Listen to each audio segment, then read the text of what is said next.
Assalamualaikum warahmatullahi wabarakatuh. Apa kabar rekan-rekan? Saya Uhti Utami, penyuluh perikanan Kabupaten Sukabumi. Di sini izinkan saya memberikan sedikit informasi terkait bagaimana prosedur budidaya ikan nila menggunakan teknologi bioflok.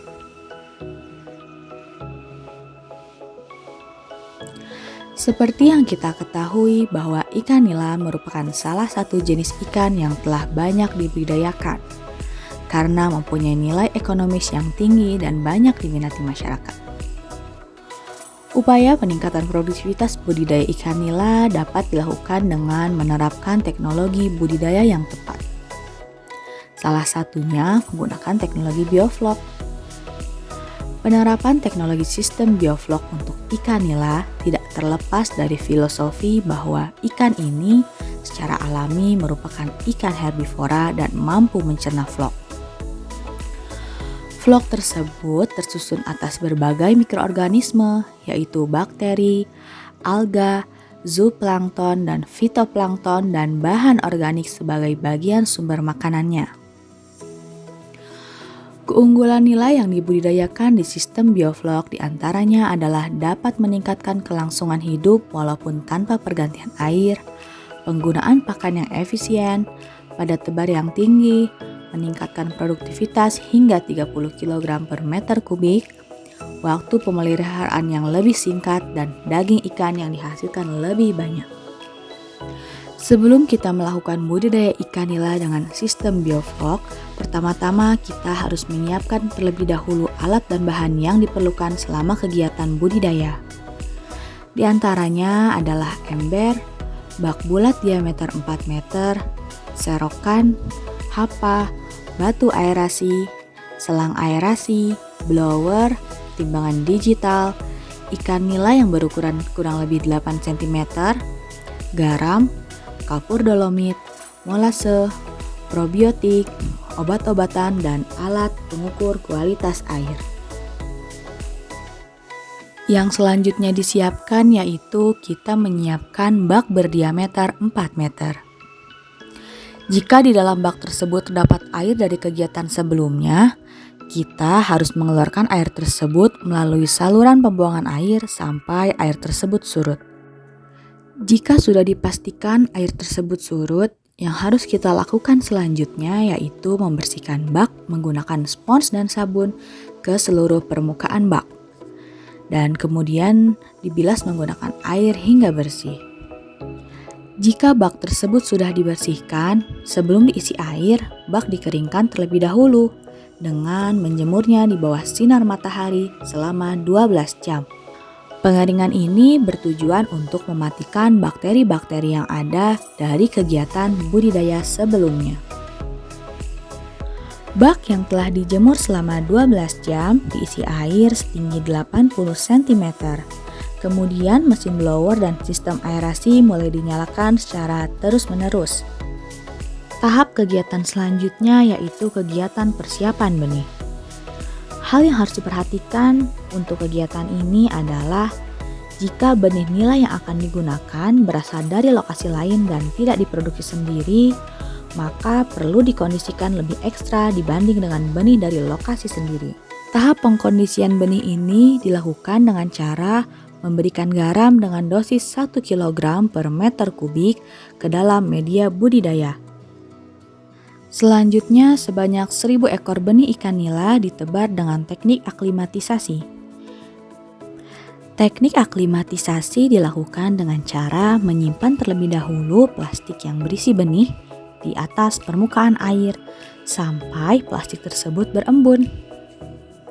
Kemudian setelah berembun, plastik tersebut dibuka dan air dimasukkan ke dalam plastik sedikit demi sedikit.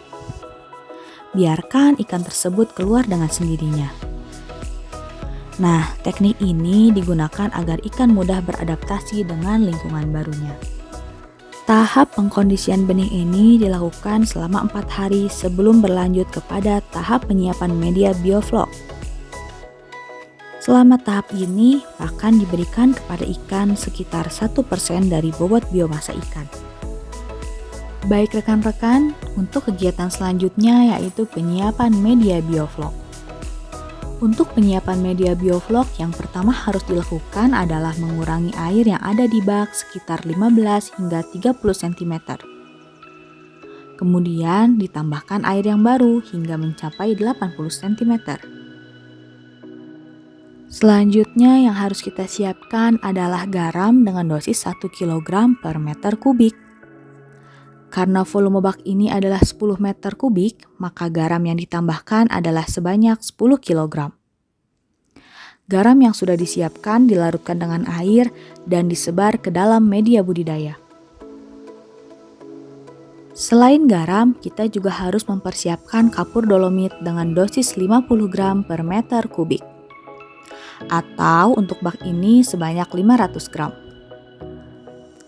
Sebelum dimasukkan ke dalam wadah budidaya, kapur dolomit terlebih dahulu dilarutkan dengan air. Kemudian kita harus persiapkan molase sebanyak 1 liter untuk setiap bak. Dan juga kita harus siapkan probiotik sebanyak 100 gram untuk setiap bak. Molase dan probiotik sebelumnya dilarutkan terlebih dahulu ke dalam air, kemudian disebar ke dalam wadah budidaya.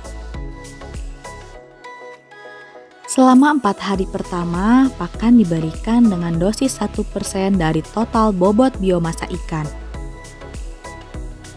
Pakan diberikan pada pagi dan sore hari secara konsisten. Dari hari kelima hingga panen, pakan yang diberikan adalah 3% hingga 2% dari bobot biomasa ikan per hari. Pakan yang digunakan adalah pakan dengan kandungan protein minimal 28%.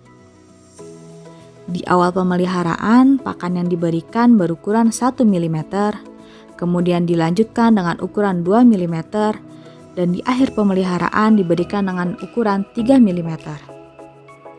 Nah, yang menjadi pertanyaan, bagaimana sih cara menghitung jumlah pakan berdasarkan bobot biomasa ikan? Caranya adalah dengan rutin melakukan sampling bobot ikan. Secara berkala, kita bisa mengambil secara acak 10% total ikan yang ada di kolam. Kemudian kita timbang satu persatu bobotnya dan dicari bobot rata-ratanya. Contohnya, bila bobot rata-rata ikan tersebut adalah 5 gram per ekor, maka semua bobot biomasa ikan yang ada di kolam tersebut adalah 5.000 gram atau 5 kg. Bobot biomasa tersebut dikalikan dengan 1%, sehingga pakan yang harus diberikan setiap harinya adalah 50 gram per hari, atau 25 gram pada pagi hari dan 25 gram pada sore hari per kolam. Selama pemeliharaan dilakukan penambahan probiotik dan molase. Probiotik ditambahkan pada hari kelima dan disesuaikan dengan jumlah pakan setiap harinya. Perhitungannya adalah 10 gram probiotik untuk setiap 150 gram pakan. Untuk penambahan molase yaitu 100 ml untuk setiap 150 gram pakan. Penambahan kembali molase dan probiotik mulai ditambahkan pada hari ke-5, hari ke-20, hari ke-50, dan hari ke-80. Penambahan molase dan probiotik dilakukan jika bioflok tumbuh kurang baik dan air berwarna hijau, meskipun kadar oksigen lebih dari 3 mg per liter. Untuk memonitoring kualitas air selama pemeliharaan, sebaiknya dilakukan pengecekan kualitas air secara berkala. Di antaranya pengukuran pH atau tingkat keasaman, pengukuran suhu, dan pengukuran oksigen terlarut. Pengukuran pH dilakukan menggunakan pH meter. pH yang baik untuk kegiatan budidaya adalah pada kisaran 6-8.